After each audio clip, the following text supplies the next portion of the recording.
पार्थादित्य, जादुई तोता और मधुर वाणी मकार। दादी की कहानी। चलो बच्चों, आपकी प्यारी दादी फिर आ गई है एक और प्यारी कहानी लेकर। आज की कहानी आपको सिखाएगी कि मीठे और विनम्र शब्दों का जादू कितना बड़ा होता है। तो ध्यान से सुनो।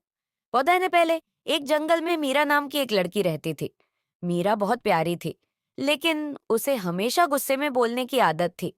वह दूसरों से कठोर शब्दों में बात करती थी, इसलिए उसके ज्यादा दोस्त भी नहीं थे। एक दिन मीरा को जंगल में घूमते हुए एक पिंजरे में बंद एक तोता मिला।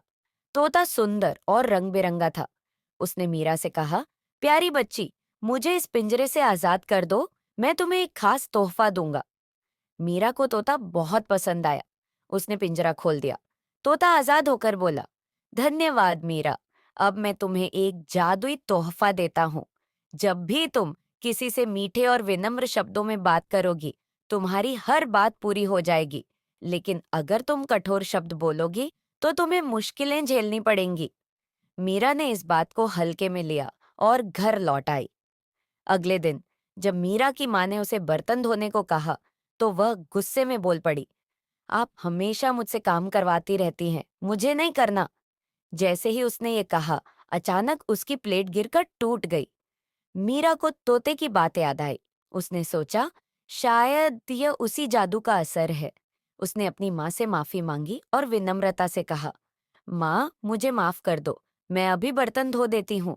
माँ मुस्कुराई और बोली, धन्यवाद बेटी, तुम जब प्यार से बोलती हो तो सब कुछ अच्छा लगता है। धीरे धीरे मीरा ने महसूस किया कि जब वह मधुर और विनम्र शब्दों में बात करती थी, तो लोग उससे खुश रहते थे और उसकी हर बात मान लेते थे।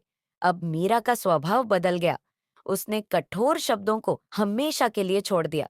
तो बच्चों, इस कहानी से क्या सीखा? हमें हमेशा प्यार और विनम्रता से बात करनी चाहिए। इससे सब खुश रहते हैं।